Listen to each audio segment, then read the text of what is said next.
La grève, elle continue. Aujourd'hui, alors pour donner quelques chiffres, mais je ne vais pas rentrer trop dans les détails, je ne veux pas assommer de chiffres. Il y a 6 raffineries de pétrole dans l'Hexagone. Ouais. Il y en a 5 qui sont en grève. C'est ça. Et il y a une usine de ce qu'on appelle les agrocarburants. Et donc qui fabrique des carburants à partir bien sûr d'huile de palme, qui est située à La Mède dans les Bouches-du-Rhône, qui est également arrêté pour fait de grève. Et il y a enfin un dépôt pétrolier à Dunkerque qui dépend de Total, qui donc lui est un dépôt d'importation de produits de gazole et d'essence.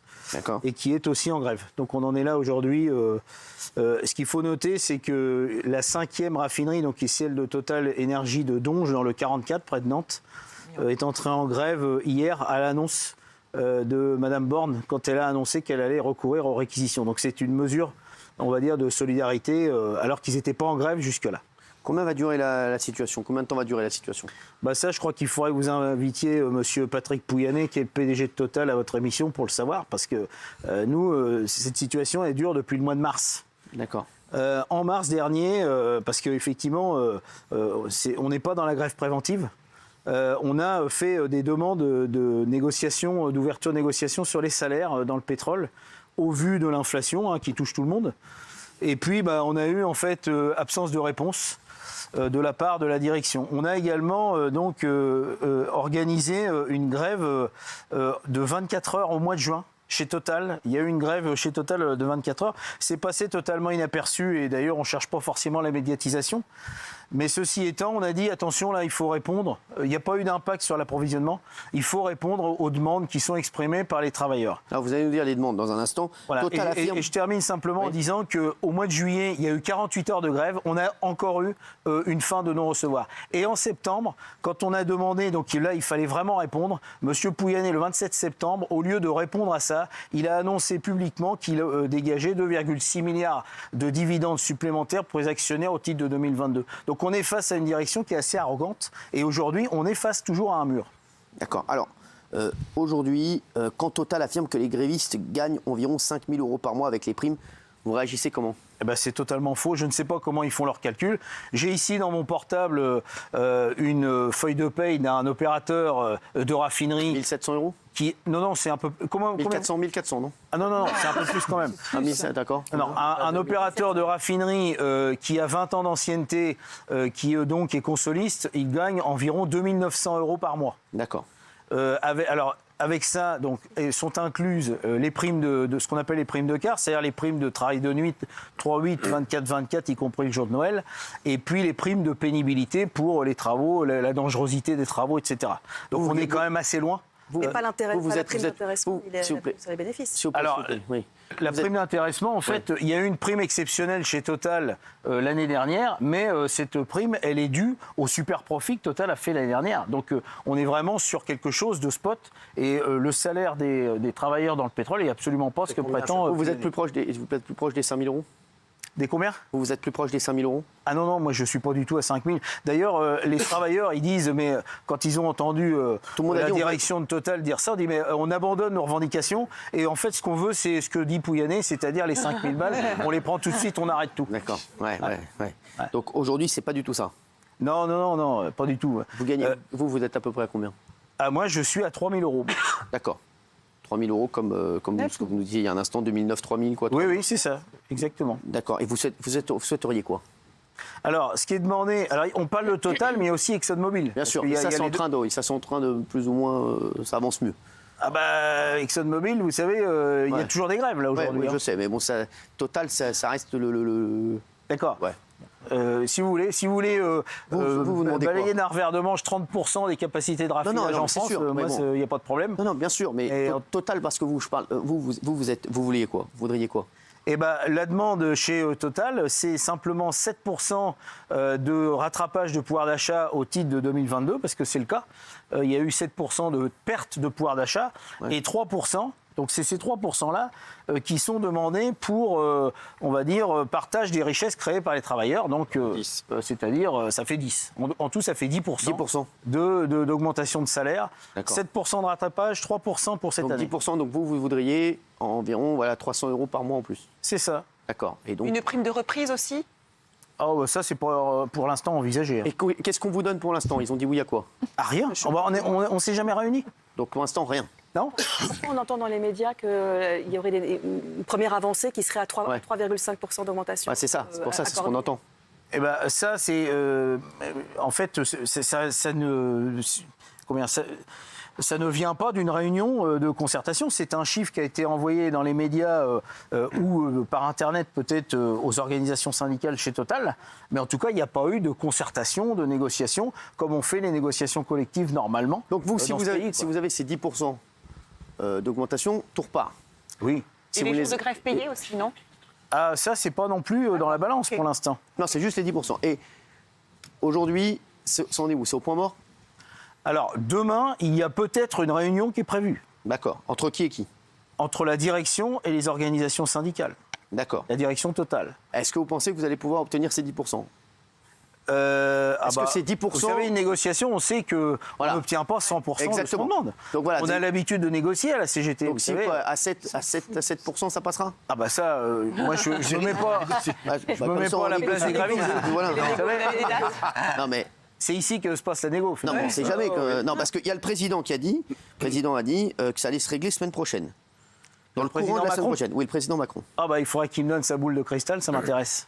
Hein? Non, vous n'y croyez pas à ça? Bah il y avait Olivier Véran qui a dit il y a 15 jours, ça va s'arrêter dans 2-3 jours. Mais non. Voilà. Ouais, il est... bon. Donc, non, ce qui est plus sérieusement, effectivement, ce qu'on attend, s'il y a une réunion demain, Ouais. parce que le problème quand même, c'est que demain, enfin, du moins Total, continue de subordonner la réunion de demain à la levée de la grève. Mais ça, c'est ce qu'il nous dit depuis le mois de mars. C'est-à-dire qu'on ne négocie pas sous la pression, etc. Donc c'est ça. Donc, en fait, il continue son arrogance. Donc en fait, le bras de fer, et j'explique aux téléspectateurs, c'est vrai que c'est ça, c'est que vous voulez négocier, mais Total vous dit on négocie si vous arrêtez la grève, mais vous ne voulez pas arrêter la grève tant que vous n'avez pas négocié. Ouais. Donc en fait, c'est voilà On va jusqu'à truc est Noël. là. Ouais, C'est ça. Ouais, donc là, demain, vous pensez que ça va être annulé le rendez-vous? Ce qu'on a, je pense, décidé de faire, en tout cas, c'est les syndicats CGT Total qui ont décidé de faire ça, eh bien, c'est de poser la question aux grévistes. Donc ce soir, parce qu'il y a des relèves toutes les 8 heures dans les raffineries, Sûr, ouais. eh bien, ils vont poser la question aux grévistes, dans les raffineries, dans les dépôts, pour savoir ce que choisissent les grévistes. Parce que contrairement à ce qu'on peut entendre ici ou c'est là, une vraie info la qu'on a ce CGT, soir, hein. c'est démocratique. Donc ça veut dire qu'il y a des grévistes qui vont peut-être dire, nous, on y retourne le temps des négociations. C'est possible. D'accord. Vous pensez qu'il va y en avoir beaucoup ou pas? Bah, ça, j'en sais rien. Hein. Il y a combien de grévistes? Ça En représente tout, combien de un personnes qui pourcentage, bloquent, par là, en ce exemple. moment Oui. Alors, non, c'est pas des blocages, hein, ce sont des grévistes. Hein. Oui. Oui, mais ça bloque quand même un peu le pays. Le pays n'est pas bloqué. Ah bah, le Pas pays, bien. Non, ils il sont est des bloqué grévistes. parce que Total ne répond pas aux demandes. Oui, non, mais j'entends, monsieur, mais ça représente combien de personnes concrètement? Par exemple, au mois de juin et au mois de juillet, il y avait des grévistes et le pays n'était pas bloqué, vous voyez. Mais vous voulez jamais donner le chiffre, hein, j'ai remarqué. Non, mais pourcentage, c'est on a- plusieurs c'est facile. milliers, je ne sais pas exactement, parce que vous savez, ça change, tous les jours ça change. Il y a alors, il y a les équipes qui travaillent en 3/8 continu et puis les gens qui travaillent à la journée. Les gens qui travaillent à la journée, c'est à peu près stable, mais les équipes qui travaillent en 3/8 continu, parfois c'est 100% de grévistes, parfois c'est 70% de grévistes et parfois c'est 30% de grévistes. Alors, Donc, voilà. Monsieur Lépine, est-ce que vous comprenez, parce que je vous dis tout ce qui circule, hein, qu'il y a plein de gens là, voilà, qui disent c'est pas possible, ils sont extrêmement payés, extrêmement bien payés, nous on touche le SMIC et on ne fait pas la grève, et qui sont choqués par votre grève compte tenu de vos salaires. Qu'est-ce que vous leur répondez? Bah, déjà, je pense qu'il y a beaucoup de gens aussi qui comprennent ce qu'on est en train Non, de mais faire. c'est sûr. Non, mais je vous dis aussi. Et donc, il y a effectivement des gens qui comprennent moins bien. Ce qu'il faut savoir, c'est que pour être opérateur de raffinerie, il faut avoir, disons, une qualification qui est quand même assez élevée. Hein. D'accord. Vous imaginez bien, pour être simple opérateur de raffinerie, c'est-à-dire pour rentrer au niveau quasiment du SMIC, parce que dans les salaires d'embauche, on est presque au SMIC, eh bien, il faut avoir un bac plus 2 et 2 ans de spécialisation dans des formations spécialisées. Donc en fait, quand on gagne, alors évidemment, quand on dit 2500 € par mois en début de carrière, ou un peu moins quand on commence, puisqu'on est vraiment au SMIC, mais assez rapidement on monte, ça paraît élevé pour un certain nombre de personnes dans ce pays, ce qui est logique. Mais ceci étant, si aujourd'hui des sociétés comme Total, qui font les milliards que tout le monde connaît en bénéfices, nous disent qu'ils ne sont pas en capacité de payer leurs salariés à un niveau de rémunération qui est relativement élevé, eh bien, qui dans ce pays va augmenter les salaires? Dans quelle boîte est-ce qu'on va avoir des augmentations de salaires dans ce pays alors qu'on a une inflation qui galope? 6%. Oui, voilà. Et puis, apparemment, d'après l'INSEE, c'est pas là de s'arrêter. En fait, ce que, à mon avis, ne comprend pas la direction de Total et un certain nombre, y compris de patrons, c'est qu'on a un peu changé d'époque. On a été pendant 30 ans dans une période de relativement stable inflation, mais là aujourd'hui on se retrouve dans une période qui ressemble aux années 70 où il y avait l'indexation des salaires sur les prix. Et donc, à la limite, c'est aussi, nous, ce qu'on demande à la CGT, de manière au niveau de la branche, c'est d'indexer les salaires sur les prix, de manière à ce que les salariés, ils ne payent pas les pots cassés de l'inflation. Vous avez vu, s'il vous plaît, vous avez vu toutes les images, dans les stations-service, vous avez vu également qu'il y a beaucoup de métiers. On a vu des infirmiers ici, voilà, qui nous disaient qu'ils ne pouvaient plus exercer leur métier, la police, les différentes activités. Oui, on a vu les altercations. Est-ce que ça vous fait... Est-ce que ça vous fait réfléchir? Est-ce que vous dites on va aller plus vite, on va essayer de négocier au plus vite? Bien sûr. Ça vous fait pas plaisir? Ça vous fait pas plaisir de bloquer des compatriotes, voilà? Ben bien sûr que non. Mais vous savez, je vais pas faire de faux semblants. Il y a, ça nous touche de faire ça, bien entendu. Mais ceci étant, il y a aussi là-dedans une responsabilité du gouvernement. On a l'impression qu'il y a eu une impréparation très importante du gouvernement et un plan Vous ne pouvez pas leur reprocher ça quand même. Un plan d'approvisionnement sur les publics prioritaires. Il est où le plan d'approvisionnement? En 2010, en 2016, c'est les derniers instants où il y a eu des grandes grèves dans le pétrole. Eh bien, il y avait... Alors, je ne fais pas de comparaison entre les gouvernements, je ne donne pas les mauvais points ou les bons points, mais il y avait eu des dispositions qui avaient été prises pour que les ambulances, les pompiers, la police, etc., ils soient approvisionnés dans les stations, disons, qui étaient priorisées, etc. Et aujourd'hui, on n'a rien. Ils ont parlé, la Première ministre a parlé d'une réquisition. Qu'est-ce qui se passerait s'ils réquisitionnent? Alors, on a prévenu Mme Borne, la réquisition, c'est une très très mauvaise idée. Malheureusement, parce que d'abord, c'est illégal. Pourquoi la France, c'est pas ce que dit. S'il y a un arrêté préfectoral, c'est le service minimum. Le raffinage de pétrole, on n'est pas en service public. On dit que la réquisition, c'est légal si c'est une situation d'urgence, d'atteinte à l'ordre public ou à la sécurité publique. Or là, on voit bien qu'il y a des problèmes. Il y a déjà eu des réquisitions dans le pétrole en 2010, c'est Sarkozy qui les a mis en place. On a fait condamner l'État français en 2011. Tous les préfets qui, en 2010, avaient pris des réquisitions ont été condamnés en référé. Et c'est ce qu'on est en train de mettre en place. Aujourd'hui, la réquisition, elle a été prononcée et envoyée aux salariés d'ExxonMobil à Gravenchon, actuellement en grève, d'accord? Et donc, demain, à 8h, lors de l'ouverture du greffe du tribunal des référés, eh bien, on conteste cette réquisition parce qu'on considère que c'est illégal. Maintenant, je ne sais pas s'il y a un juge sur le plateau, mais en tout cas, on va poser la question au juge et on considère que c'est illégal. Juste, Monsieur Lépine, la réquisition, j'ai entendu dire, vous dites s'ils réquisitionnent, ça va être la guerre. Ça veut dire quoi? Alors, ça veut dire qu'au-delà que ce soit illégal, c'est une atteinte au droit de grève. C'est-à-dire qu'on a des travailleurs qui sont en grève, alors avec des impacts énormes sur l'approvisionnement, le quotidien des gens, on en a bien conscience, mais sur le plan du principe, on a des gens qui sont en grève, des travailleurs en grève, et qu'est-ce qu'on dit? On dit, vous venez, on va aller... J'entendais votre émission, disons le sujet précédent, on vient vous chercher le matin à 6h devant les gosses, et les gendarmes, et on vous dit maintenant vous allez travailler, c'est le service du travail obligatoire, ça s'appelle. Et aujourd'hui, si on laisse passer ça pour le pétrole, si vous font ça, vous faites quoi? Est-ce qu'on est en démocratie? Si vous font ça, vous faites quoi? Eh ben, ils nous font ça, c'est ce qu'ils sont en train de faire. Oui, vous faites quoi? Eh bien, donc, premièrement, il y a l'action juridique, et puis deuxièmement, ça choque beaucoup de monde dans le monde du travail, et notamment dans les autres secteurs économiques. On a des centaines de messages de soutien des autres fédérations de la CGT, notamment dans l'électricité, les ports et docks, tout un tas de secteurs économiques qui sont structurants. Et aujourd'hui, il va y avoir une réaction de toute la CGT. Pourquoi? Parce qu'on est passé d'un conflit qui concerne des salaires dans deux boîtes qui s'appellent Total et Exxon à un conflit qui concerne des libertés fondamentales à défendre dans ce pays, c'est-à-dire la liberté du droit de grève. Non, Monsieur Lépine, c'est parce que le pays est bloqué. Et ça met en danger beaucoup de monde. Raymond. Vous n'êtes pas une société comme les autres. C'est ça le problème, c'est que vous n'êtes pas une société. Moi, je suis pour les 35 heures, je suis pour qu'on ne touche pas au brut et je suis pour le droit de grève. Fondamentalement, parce que sinon c'est les portes ouvertes à tout. Mais vous n'êtes pas une société comme tout le monde. Vous êtes une société, alors je comprends votre combat, mais vous nous annoncez des salaires de 2 500, 3 000 euros par mois, des bonus de 6 000 euros, j'ai entendu de ci, de là. Et là, vous êtes en train de mettre les gens en difficulté. Vous parlez d'autres sociétés qui aussi rejoignent le mouvement, mais pensez aux électriciens qui veulent aller travailler, qui n'ont pas d'essence. Pensez aux gens qui font 1 300 euros, qui mangent aussi l'inflation comme vous. L'inflation, ils la mangent comme vous, les gens qui prennent 1 300 euros, qui ont posé des jours parce qu'ils ne pouvaient pas aller travailler, qui se sont fait enlever leur voiture parce que leur voiture est en fourrière. Il faut payer en plus des fourrières. Il faut avoir une responsabilité. Et là, où je suis avec vous, le gouvernement aussi, je lui en veux aussi, parce qu'il est 60% sur le gasoil, sur 1 litre de gasoil, il prend 60%. Donc lui aussi aurait dû bouger avant. Quand vous avez commencé votre première grève, ça s'est corsé au mois de juin, si je comprends bien. Au mois de juin, ça s'est corsé. Là, le gouvernement, il ne fallait pas qu'il dorme. Il a dormi le 27 septembre, il a dormi. Et aujourd'hui, on est dans la merde, et on est dans la merde avec des bagarres dans les stations-service. C'est inadmissible. Et votre comportement, alors, c'est votre combat, mais gardez en tête que vous n'êtes pas des gens comme les autres à 3 000 euros net par mois, et gardez en tête que vous n'êtes pas une société comme les autres. Et je rêverais, moi, dans un monde que les prochains contrats qu'on fasse signer aux gens, tu viens chez Total, tu viens chez Exxon, tu viens chez un groupe pétrolier où tu vas dépendre de la vie des Français. J'aimerais bien qu'on leur dise, tiens, le stylo. Par contre, en cas de grève, tu as un droit de réserve quand même, il faudra aller bosser si les gens sont en danger. Parce que là, vous mettez les gens en danger sur les écrans.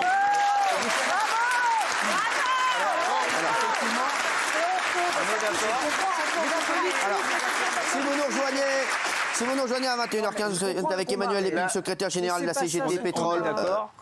Ceci étant, ça fait des années qu'on demande à ce que ces types d'industries soient intégrés dans le service public, c'est-à-dire la nationalisation de l'industrie pétrolière. Et ben là, je vous souhaite bon courage pour proposer ça comme ça à Total. Société non, attendez, otage, c'est autre chose. Otage, c'est ce qui s'est passé au Bataclan, d'accord? Non, attendez. Je suis pas d'accord avec vous. Nous, on prend personne en otage. Le droit de grève, c'est quelque chose de pacifique. Quand je ne peux pas travailler, c'est quelque chose de pacifique. Ah non, ça, je refuse d'entendre ça. Le droit de grève, c'est quelque chose de pacifique. Quand on croise les bras parce qu'on n'est pas entendu par des directions, on a le droit de faire ça. Et si aujourd'hui ça se passe dans le pétrole, qui a intérêt à faire perdre les salariés du pétrole sur des questions de salaire aussi simples que des pourcentages que je vous ai indiqués tout à l'heure? Le plus simple, pour être franc. Non mais moi je suis pas chez Total, d'accord? Je suis chez ExxonMobil. Mais ceci étant, parce que moi, je représente l'ensemble des salariés de la banque. Vous avez dit 3 000, c'est en brut ou en net, pour être clair? En brut. En brut. C'est du brut. Tout ça, c'est des salaires qui sont quand même élevés. C'est des gros salaires. Mais on en est bien conscient. Ce sont des salaires qui correspondent aux qualifications. Il faudrait légiférer et vous sortir du cercle d'une société. Tout à fait. Nous, on est d'accord pour être nationalisé. Et je vous souhaite bon courage pour proposer ça au gouvernement ou à Pouyanné. J'aimerais bien. Emmanuel Lépine, aujourd'hui, est-ce que vous êtes confiant ou est-ce que vous dites ça va pas avancer? Si les directions, notamment de Total, se mettent autour de la table, je suis confiant. Ceci étant, on n'a pas l'impression que la direction a l'intention véritablement de négocier. Faut quand même voir qu'on est parti aujourd'hui. Il y a tellement eu d'huile qui a été mise sur le feu, c'est le cas de le dire, par cette direction, que il y a un très fort ressentiment. Et ce qu'on ne voudrait pas arriver, c'est une situation à l'anglaise. C'est-à-dire qu'aujourd'hui, en Angleterre, on est donc face à des prix d'énergie qui ont été multipliés, etc. Eh bien, on a le feu dans un certain nombre de secteurs. Et du coup, il y a une crise sociale extrêmement importante en Angleterre. Donc nous, ce qu'on veut, c'est que ça s'arrête tout de suite. On maintient qu'il y a des demandes salariales dans ces deux grands groupes de sociétés pétrolières. On veut qu'on réponde simplement, on se mette autour de la table pour négocier. On sait bien qu'on ne va pas obtenir la totalité de ce qu'on demande, mais on veut négocier. Parce que le problème, c'est que si on est dans la surenchère, la spirale de contre-réforme, etc., enfin disons de contre-mesures sur la question de la pénurie que l'on comprend, encore une fois, eh bien, effectivement, il y aura une spirale. Et les travailleurs, ils ont le droit de se défendre. Ça peut se régler avant la fin de la semaine? Alors, si on trouve un accord... Il y aura un temps après, Bernard Montiel. C'est pas ça, mais ce qu'on dit, c'est qu'ils sont un peu pas manipulés, mais de concert, en tout cas, avec la NUPES, pour renforcer la grande marche, la grande grève de samedi. Sandrine Rousseau a dit la grève générale. Et on dit que vous êtes, que vous allez laisser pousser jusqu'à ce moment-là. Donc la France sera dans la merde. Je comprends les revendications salariales, vous avez raison, mais bloquer la France, faire chier tout le monde... Vous savez, le 20 septembre a été déclenché déclenché cette grève chez ExxonMobil et le 27 chez... Vous étiez un des seuls syndicats d'ailleurs. Oui. Il y avait que avec vous, EFO. FO vient juste de vous rejoindre. Chez ExxonMobil, FO était déjà dans la grève dès le 20 septembre. Et moi, Sandrine Rousseau, je ne sais pas où elle était le 20 septembre. Je ne m'occupe pas de politique. Nous, on est des syndicalistes. On veut les salaires. Par contre, effectivement, si le politique, c'est-à-dire Madame Borne, se met son grain de sel là-dedans sans répondre à ce qu'on demande, c'est-à-dire qu'elle oblige les patrons à se mettre autour de la table, bah effectivement, ça va prendre d'autres proportions. Mais je veux dire, c'est un engrenage qu'on veut éviter, mais par contre, qui va peut-être se passer. Parce que de toute manière, on ne baissera pas les bras. J'espère qu'on va l'éviter, vous allez nous tenir au courant. Et demain, on va voir déjà dès demain s'il y a eu les négociations et si la réunion a bien eu lieu. Et on nous donnerait des nouvelles. Merci en tout cas, Emmanuel Lépine, d'avoir été avec nous. Je vous en prie.